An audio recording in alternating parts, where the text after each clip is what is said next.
New York, a helicopter crash landed on the roof of a rain-shrouded Midtown Manhattan skyscraper Monday, killing the pilot and briefly triggering memories of 9/11, though it appeared to be an accident. The crash near Times Square and Trump Tower shook the 750-foot (229-meter) AXA Equitable building, sparked a fire on the roof and forced office workers to flee on elevators and downstairs, witnesses and officials said. The pilot was believed to be the only one aboard, and there were no other reports of injuries, authorities said. It was not immediately clear what caused the crash, or why the Augusta A109E was flying in a driving downpour with low cloud cover and in the tightly controlled airspace of Midtown Manhattan.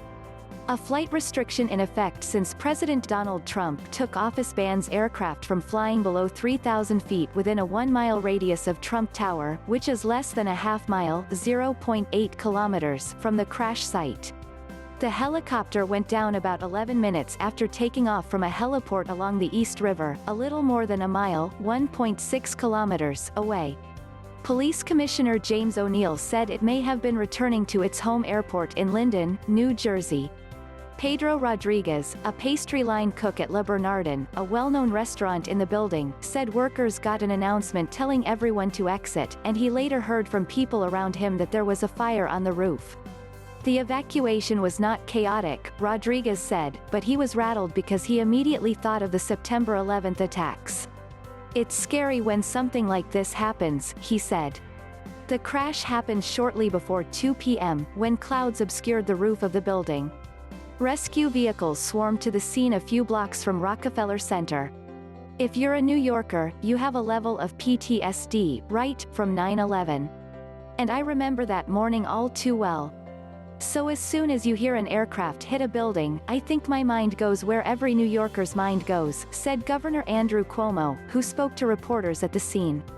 Videos posted by onlookers showed emergency vehicles in the street, but no obvious damage to the skyscraper. The fire department later tweeted a photo of the helicopter's wreckage. Working for a bank on the building's 7th floor, Kendall Sawyer felt a shake, jarring enough to notice, but workers weren't sure what it was, she said. Then came an announcement that the situation was being looked into, and a few minutes later, an instruction to evacuate, without explanation, she said. It was a little bit crazy, a little bit scary, as workers walked down the stairs, she said. A block south, lawyer Lance Kuntz heard a loud sound he thought could be a low-flying helicopter. From his 21st-story window, he looked up and saw smoke. I couldn't tell if the smoke preceded the helicopter coming over, or if it was from the helicopter crashing into the building, he said. Trump tweeted from Washington that he had been briefed on the crash and that his administration was ready to help if needed. Cuomo's office said the president and governor had spoken. The Federal Aviation Administration said the National Transportation Safety Board would oversee an investigation. The city currently allows helicopters to take off and land from 3 heliports, one each on the east and west sides and in downtown Manhattan. All of the facilities border rivers. It was once more common for helicopters to take off from private Manhattan rooftops, the most famous of which was on the tower then known as the Pan Am Building. In 1977, 4 people waiting on the roof were killed when a helicopter toppled over and a rotor blade broke off and hit them. A 5th person, a pedestrian, was killed by falling debris. That spurred a push to close down private helipads. Still, the city has seen a string of helicopter accidents since. The most recent was just last month, when a copter crash landed in the Hudson River near a busy Manhattan heliport. The pilot escaped mostly unscathed. 5 people died when a sightseeing helicopter crashed into the East River last year. 3 people died in another crash into the same river in 2011. A sightseeing helicopter collided with a small plane in 2009 and killed people not far from the scene of Monday's mishap.